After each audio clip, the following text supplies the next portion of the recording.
Hello viewers, আসসালামু আলাইকুম। আশা করি সবাই খুব ভালো আছেন। বর্তমানে আসলে লকডাউনের সময় চলছে। অনেক বাসায় অনেক গর্ভবতী নারীরা আছেন। আসলে আপনাদের চিকিৎসা সেবা নিয়ে আমরা তেমন হয়তো কিছুই করতে পারছি না, আপনারা হাসপাতালেও আসতে পারছেন না। এই অবস্থায় আপনাদেরকে কিছুটা হলেও উপকার করার জন্য আমি আসছি। আমার সাথে আজকে উপস্থিত আছেন আমাদের অত্যন্ত প্রিয়, খুবই সুন্দর doctor Lipika Das, gynae consultant, Sunamganj সদর হাসপাতাল। আপনাকে স্বাগত। ধন্যবাদ ঠাকুর এবং নমস্কার এবং আদাব আমার ভিউয়ার্সদের।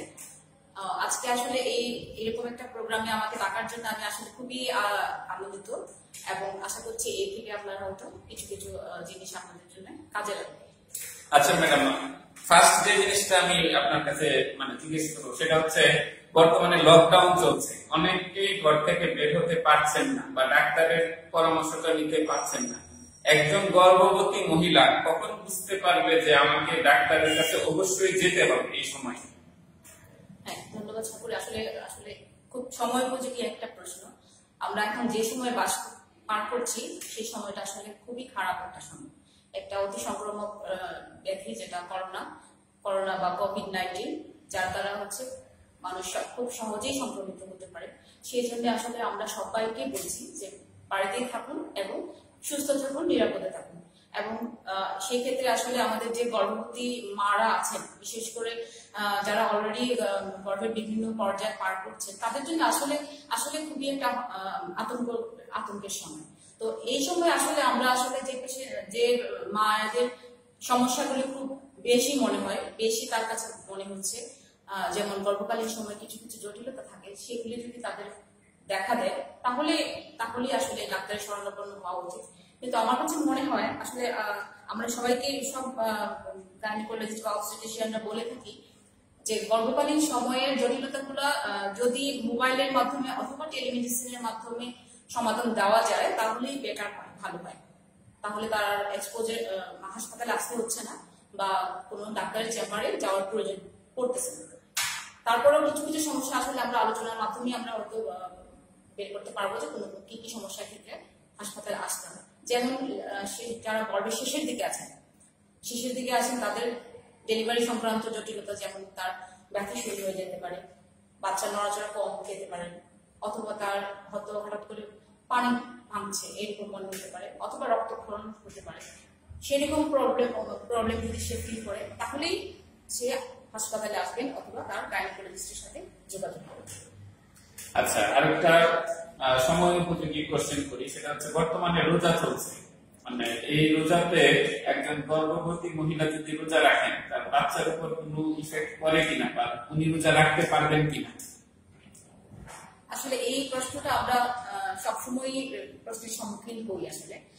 তো রোজা তো একটা হচ্ছে ধর্মীয় বিধান।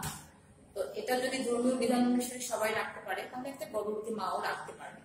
কিন্তু কোনো কোনো ক্ষেত্রে হয়তো তার সমস্যা হতে পারে। যদি দেখা যায় তার প্রথম 3 মাসের মধ্যে তার গর্ভকালীন জটিলতা, যেমন হচ্ছে অতিরিক্ত বমি, মাথা ঘোরানো, খাদ্যে অরুচি, শারীরিক দুর্বলতা, এগুলি থাকে, তাহলে প্রথম 3 মাসের মধ্যে তার রোজা রাখায় ব্যাঘাত ঘটতে পারে। তবে আমরা যেটা বলবো, যদি উনি নিজেকে সুস্থ মনে করেন এবং তার যদি আমাদের চিকিৎসার মাধ্যমে সে ওষুধ খেয়ে সুস্থ ফিল করেন, তবেই সে রোজা রাখতে পারবে, তাতে কোনো বাধা নেই। আবার হচ্ছে যে অনেক সময় আছে যে শেষের দিকেও প্রবলেম হতে পারে, যখন মাঝে মাঝে তার বারে হয়তো পেটে ব্যথা হচ্ছে বা পেট শক্ত হয়ে যাচ্ছে, বা উনি হয়তো বিভিন্ন কারণে দুশ্চিন্তাগ্রস্ত আছে, ওই সময়ও হতে পারে তার রোজা রাখা ব্যাঘাত করতে পারে। তবে আমাদের চিকিৎসা শাস্ত্রে রোজা রাখার আসলে কোনো নিষেধ নাই। তবে যেটা হলো যে রোজা ভাঙার পরে তার পুষ্টিটা যাতে মেনটেন হয় এবং তার সেই জন্য পর্যাপ্ত পরিমাণে পানি পান করে। আচ্ছা, আপনার কথা থেকে আমি আরেকটা কোশ্চেন করতে চাই যে গর্ভবতী মহিলার যদি আপনার বমি বমি ভাব হয়, খেতে অরুচি হয়, তখন আসলে ওনার পারিবারিক ভাবে বা ব্যক্তিগত ভাবে কি কি সতর্কতা অবলম্বন করতে পারে যাতে এগুলি কম হয়? আচ্ছা, এটা আসলে খুব খুব কমন একটা সমস্যা। আসলে সমস্যা না, আসলে যেটা হচ্ছে যে প্রথম 3 মাসে স্বাভাবিকভাবেই গর্ভকালীন সময়ে বেশিরভাগ মহিলাদেরই খাদ্যে অরুচি, বমি বমি ভাব অথবা ক্ষুধা মন্দা লাগা হতে পারে। তো এই জন্য আমরা আসলে যেটা বলি প্রথম থেকে যখনই সে গর্ভ পজিটিভ হলো তখনই অন্তত তার কোনো একজন গাইনোকোলজিস্ট অথবা স্বাস্থ্যকর্মী অথবা একজন ডক্টরের পরামর্শ নেওয়া উচিত, যেটাকে আমরা হচ্ছে অ্যান্টিনেটাল চেকআপ বলি অথবা অ্যান্টিনেটাল কেয়ার করছি। তো ওই সময় আসলে খুব সাধারণ কিছু নিয়ম কানুন মানলেই কিন্তু আসলে এই সমস্যাগুলি হয় না। যেমন ওই সময় কিন্তু আমাদের অ্যাসিডিটির সমস্যাটা বেড়ে যায়। তো অ্যাসিডিটি একটা কারণ, যে কারণে আসলে বমি ভাবটা বাড়ে অথবা ক্ষুধানন্দ বাড়ে। তো ওই সময় যদি সে নিয়মিত খাদ্য অভ্যাসে কিছু পরিবর্তন করে, যে খাদ্যগুলোতে আসলে অতিরিক্ত ঝাল মশলা তৈরি থাকে সেই খাবারগুলি সে পরিহার করবে এবং নিয়ম মাফিক সে খাবে।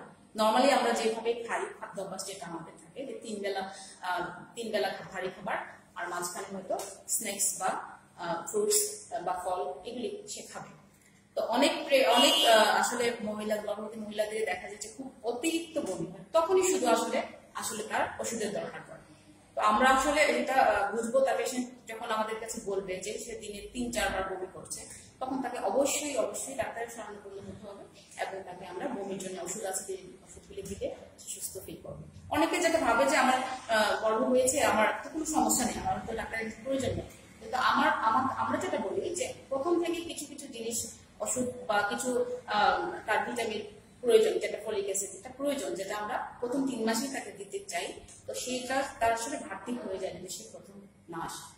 আচ্ছা, আরেকটা জিনিস হচ্ছে যে গর্ভের বাচ্চাটাকে সুস্থ রাখার জন্য মায়ের আসলে কি কি মানে খাবার খেতে পারে বাসায়? আচ্ছা, এটা তো আসলে আমরা জানি যে একজন সুস্থ মা মানে একজন সুস্থ শিশু।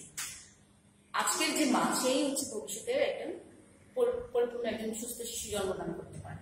সুতরাং আমরা যদি মাকে যত্ন নিই তাহলেই আমরা একজন সুস্থ শিশু পেতে পারি। তো সেই জন্য আসলে একজন গর্ভবতী একজন মা যখন প্রথম বুঝলেন যে সে গর্ভধারণ করেছেন, তখন থেকে তার আসলে আমাদের তার কিছু কিছু যত্ন নেওয়া উচিত, যেটা তার শারীরিক মানসিক বৃদ্ধিতে সহায়তা করে তার এবং তার বাচ্চার জন্য। তো সেগুলো আসলে আমরা মোটামুটি সবাই জানি, তারপরে হয়তো কিছু কিছু গ্যাপ আছে সেখানে। যেমন হচ্ছে যে আমাদের সুষম খাদ্য তার নিশ্চিত করতে হবে। তো অনেকেই ভাবতে পারে যে হচ্ছে গর্ভবতী মাকে তার খুব রিচ ফুড খাইতে হবে বা খুব দামি খাবার খেতে হবে বা বিভিন্ন যে দামি ফলগুলি আছে সেগুলি খেতে হবে। আসলে কিন্তু বিষয়টা সেরকম না। আমরা যে খাবারটা খাচ্ছি প্রতিদিন সেটাই যদি মোটামুটি মানে আমরা যেটা জানি ব্যালেন্স ডায়েট যেটাকে বলে, যে সুষম খাদ্য যেটা, যেমন এখানে পর্যাপ্ত পরিমাণে প্রোটিন থাকবে, কার্বোহাইড্রেট থাকবে, ভিটামিনস থাকবে, পানি থাকবে বা হচ্ছে যে খনিজ পদার্থগুলো থাকবে। তো সেগুলির যদি সমন্বয় থাকে তাহলেই কিন্তু আসলে পারে। সেগুলি আসলে যদিও খুব একটা কঠিন কথা মনে হচ্ছে, কিন্তু আসলে যেটা হচ্ছে আমরা প্রতিদিন যে মাছ ভাত শাক ডাল সবজি এগুলি খাচ্ছি, তার মাধ্যমে সে সেই ভিটামিনগুলি পেতে পারে। কিন্তু আমাদেরকে সচেতন হতে হবে, যেহেতু সে গর্ভবতী সেহেতু তাকে একটু পরিমাণে আমাদেরকে বেশি দিতে হবে। হয়তো এটা আমরা সবাই জানি যে তাকে এখন খাবার একটু বেশি দিতে হবে, সেক্ষেত্রে শুধু ভাত নয়, সেক্ষেত্রে শাকসবজিও একটু বেশি করে দিতে হবে। তাকে মাছ হয়তো 1 পিসের জায়গায় 2 পিস দিতে পারি। আর এটা হচ্ছে যেটা হলো দুধ খেতে হবে, তাকে নিয়মিত তাকে কমপক্ষে আধা গ্লাস থেকে 1 গ্লাস দুধ পান করতে হবে। এছাড়া পর্যাপ্ত পরিমাণে পানি খেতে হবে, প্রচুর পরিমাণে, যেটা আমরা বলি যে কমপক্ষে 10 থেকে 12 গ্লাস তাকে পানি পান করতে হবে। আরো দরকার আছে সেটা হচ্ছে তার নিয়মিত ঘুম, যেটা হচ্ছে অনেকেই হচ্ছে বুঝতে চায় না বা অ্যাভয়েড করে। গ্রামের মধ্যে দেখা যায় যে হয়তো শাশুড়িরা বলে যে তুমি দিনের মধ্যে শুতে পারো না, হাঁটাহাঁটি করতে হবে, হ্যাঁ, অথবা হচ্ছে যে তাকে দেখা যায় পর্যাপ্ত রেস্ট দিচ্ছে না, যে জিনিসটার জন্য হয়তো অনেক সময় তার ক্লান্তি বা অবসন্ন বা তার মনের মধ্যে একটা খারাপ লাগা তৈরি হয়ে যায় এবং এটার ইফেক্টটা তার বাচ্চার মধ্যে পড়ে। সেই জন্য একজন বাচ্চাকে যদি সুস্থভাবে বেড়ে উঠতে হয় তাকে অবশ্যই মাকেও যত্ন নিতে হবে। এবং এই যদি আমি জানি না সাকুর আমাকে এই কোয়েশ্চেন করবে, আমি মাঝখানে বলে নিচ্ছি, যেটা হচ্ছে যদি ঘুমের বিষয়টা আসে তাহলে দিনের বেলা অবশ্যই 1.5 ঘন্টা থেকে 2 ঘন্টা সে ঘুমাবে এবং রাতের বেলা কমপক্ষে 8 ঘন্টা তার ঘুমের প্রয়োজন। হ্যাঁ, শাশুড়ি মায়েরা আপনাদেরকে বলতেছি, আপনারা কিন্তু যে আপনাদের যে পুত্রবধূরা আছে তাদেরকে আপনারা অবশ্যই টেক কেয়ার করবেন। তো আমরা আমাদের যে আজকের আলোচনা, প্রথম পর্বের আলোচনাটা এখানে শেষ করছি। দ্বিতীয় পর্বে আমরা মেয়েলি সমস্যা নিয়ে আলোচনা করবো। ধন্যবাদ ম্যাডাম। ধন্যবাদ, সুন্দর একটা আয়োজন।